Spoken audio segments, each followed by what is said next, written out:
시아버님, 시아버님, 병원 응급실 복도는 냉랭했습니다. 제 옆에는 들것에 실려 산소 마스크를 쓴 시아버지가 계셨습니다. 65, 평생을 검소하게 사신 분. 그런데 간호사가 제게 떨리는 손으로 휴대폰을 건넸습니다. 보호자분, 계속 알림이 울려요. 화면에는 흐릿하게 보이는 문자 알림. 태준 오빠, 오늘도 그 여자랑. 그 순간 심전도 경고음이 날카롭게 울렸습니다. 대체 무슨 일이 벌어지고 있는 걸까요? 이 놀라운 반전의 전체 이야기가 궁금하시다면 잠시만 구독 버튼을 눌러주세요. 평범해 보이는 사람들의 숨겨진 이야기를 매일 전해드립니다. 제 나이 42, 결혼한 지 18년이 되었습니다. 남편 박태주는 45, 시아버지 강민재 어르신은 65이셨습니다. 시어머니는 3년 전 세상을 떠나셨고 그 후로 저희 부부가 아버님을 모시고 살고 있었습니다. 남들은 저보고 효부라고 칭찬했지만 제 속은 까맣게 타들어가고 있었습니다. 그날은 결혼 기념일이었습니다. 저는 조촐하게 케이크 하나를 준비했습니다. 작은 초 하나를 꽂고 남편을 기다렸습니다. 문이 열렸습니다. 여보 왔어요? 오늘이 무슨 날인지 알죠? 남편은 케이크를 힐끗 보더니 한숨을 내쉬었습니다. 아, 피곤해 죽겠는데. 나 먼저 잘게. 그게 다였습니다. 저는 혼자 촛불을 켜고 껐습니다. 아무도 먹지 않을 케이크를 냉장고에 넣었습니다. 그날 밤 저는 용기를 냈습니다. 침대에 누워있는 남편 옆으로 다가갔습니다. 여보, 오늘 결혼 기념일인데. 남편이 돌아 누웠습니다. 이쁘면 다야? 말을 잘 들어야지. 그 말에 제 가슴이 철렁 내려앉았습니다. 1시간쯤 지났을까요? 남편의 휴대폰에서 진동 소리가 들렸습니다. 응, 오늘은 골프 말고 그쪽. 지금 나갈게. 남편은 서둘러 옷을 챙겨 입고 집을 나갔습니다. 새벽 1시가 넘은 시간이었습니다. 저는 텅 빈 침대에 혼자 누워 천장을 바라봤습니다. 결혼 18년 저는 남편에게 여자가 아니었습니다. 그냥 집안일하는 가정부일 뿐이었습니다. 다음 날 저녁 저는 아버님과 둘이 저녁을 먹었습니다. 아버님이 먼저 말씀을 꺼내셨습니다. 고생이 많다, 아가. 내가 다 미안하구나. 아니에요, 아버님. 괜찮아요. 그놈이 애비 잘못 만나서 저 모양이지. 에휴. 밤이 깊었습니다. 시계를 보니 새벽 2시였습니다. 목이 말라 방문을 열고 나왔습니다. 그런데 아버님 방에서 이상한 소리가 들렸습니다. 아버님 방문 틈새로 희미한 불빛이 새어나오고 그 안에서 처절한 흐느낌이 들려왔습니다. 저는 방문 앞으로 다가갔습니다. 그건 단순히 아픈 소리가 아니었습니다.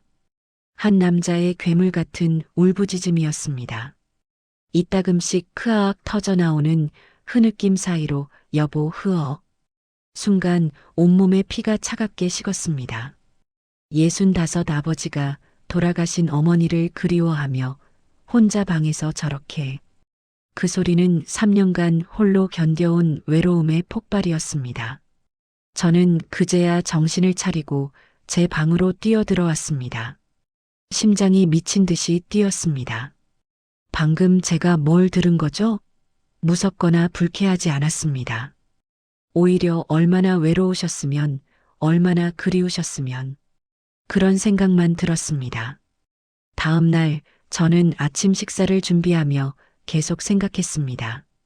아버님도 결국 한 사람의 남자였고 평생을 사랑했던 아내를 잃은 외로운 사람이었습니다. 저녁이 되었습니다. 저는 용기를 내어 문을 두드렸습니다. 아버님, 저녁은 꼭 드셔야 해요. 한참 만에 방문이 열렸습니다. 아버님이 나오셨는데 안쓰러울 정도로 초췌해 보이셨습니다. 식사를 마치고 아버님이 다시 방으로 들어가시려는 순간 저는 용기를 냈습니다. 아버님, 잠깐만요. 왜 그러느냐? 어젯밤에 제가 들었어요. 아버님의 등이 확 굳어지는 게 보였습니다. 천천히 돌아서신 얼굴은 하얗게 질려 있었습니다. 아버님이 많이 힘들어 하시는 소리요. 저도 걱정이 돼서 아버님은 주저앉으실 것처럼 비틀거리셨습니다. 내가 죽을 놈이다. 며느리한테 이런 추한 꼴을. 아버님은 두 손으로 얼굴을 감싸주셨습니다. 저는 아버님 앞에 쭈그리고 앉았습니다. 아버님, 추한 게 아니에요.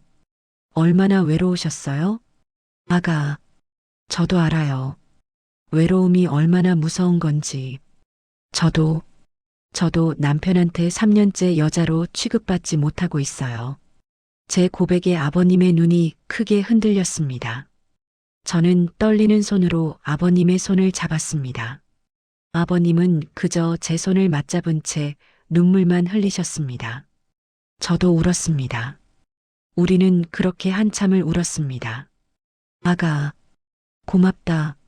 정말 고맙구나.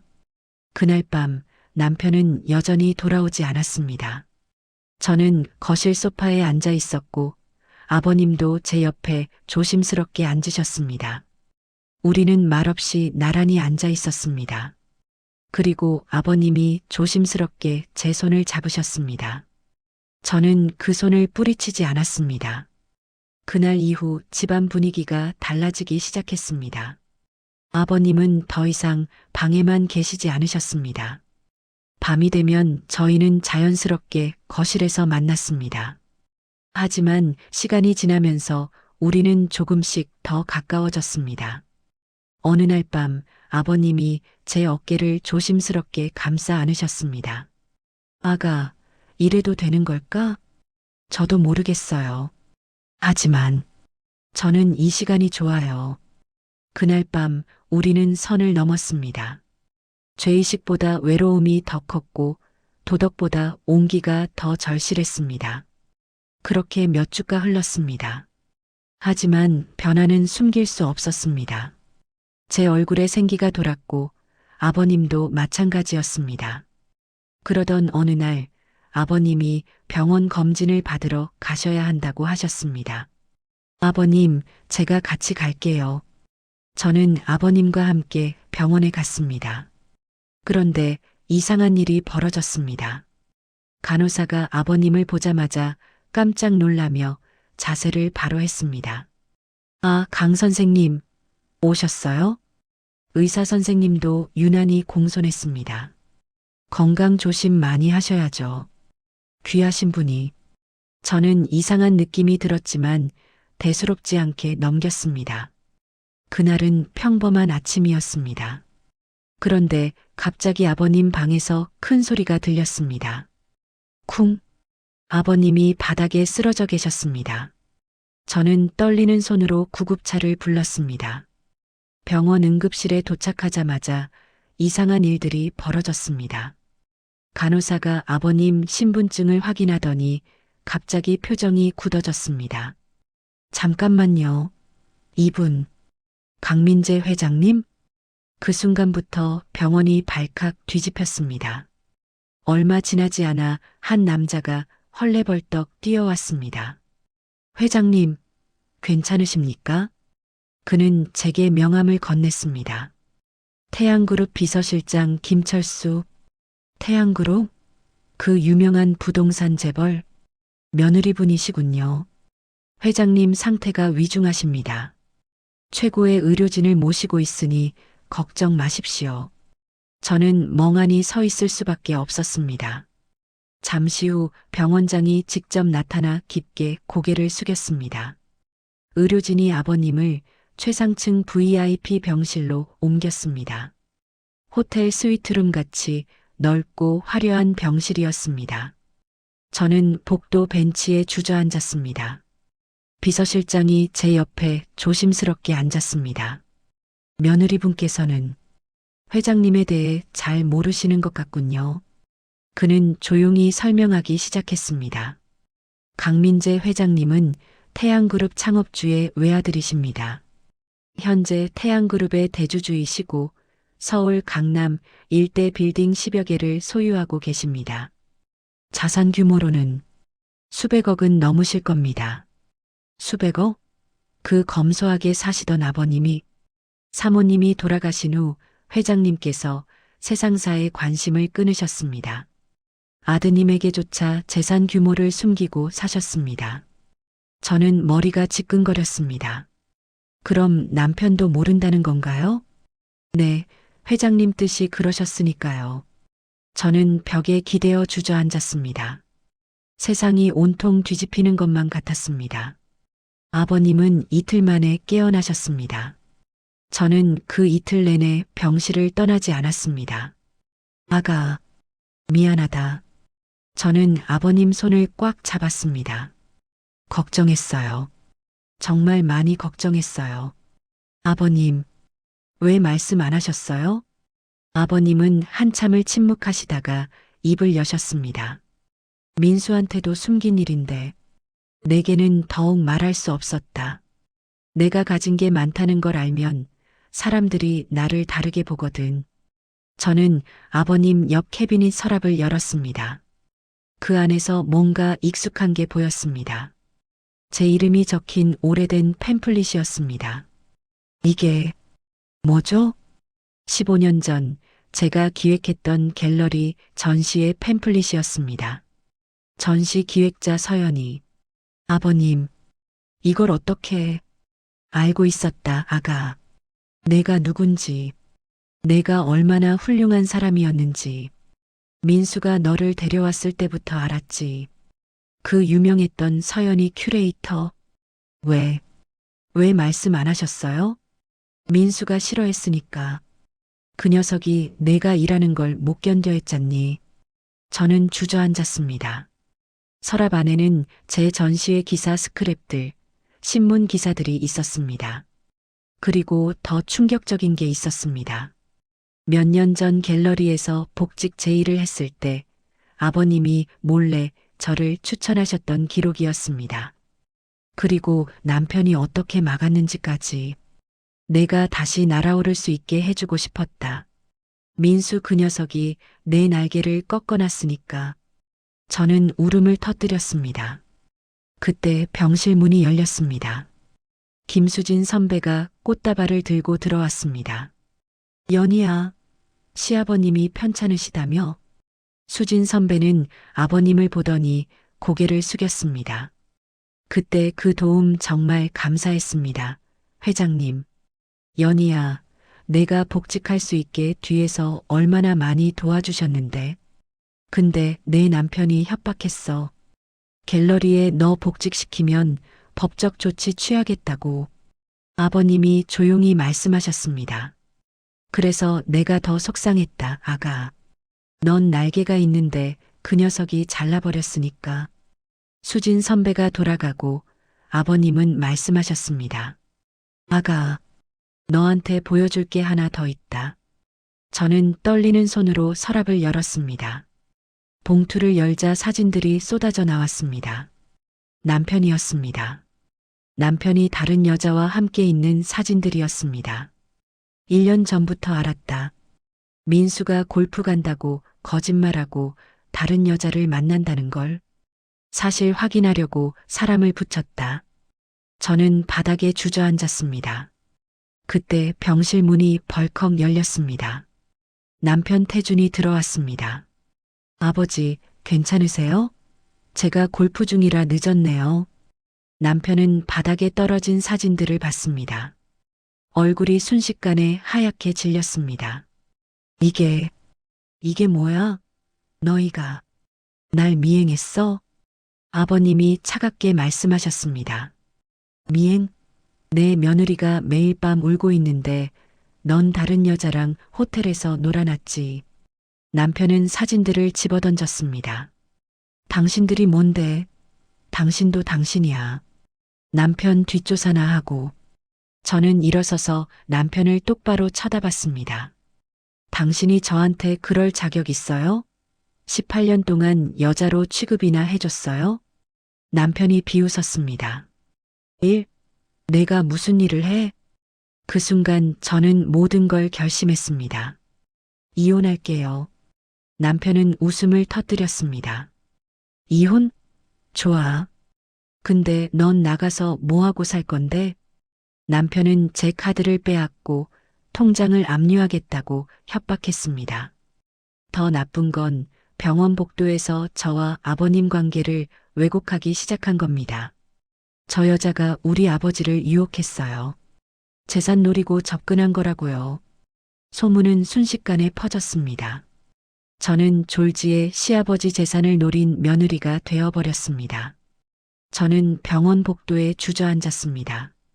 경제적으로도 사회적으로도 도덕적으로도 모든 게 무너졌습니다. 일주일이 지났습니다. 아버님은 다시 깨어나셨고 상태가 안정되었습니다. 저는 친구 집에 신세를 지며 지냈습니다. 하지만 포기하지 않았습니다. 변호사를 선임했고 이혼 소송을 준비했습니다. 그러던 어느 날 아버님이 저를 병실로 부르셨습니다. 비서실장이 서류를 꺼냈습니다. 이건 재산증여 계약서입니다. 회장님께서 전 재산을 며느리분께. 저는 깜짝 놀라 손을 내저었습니다. 안 돼요. 그럴 수 없어요. 저는 그런 거 바라지 않았어요. 아버님이 제 손을 더 꽉 잡으셨습니다. 알고 있다. 내가 돈 때문에 내 곁에 있는 게 아니라는 거. 그래서 더 주고 싶다. 저는 눈물을 흘렸습니다.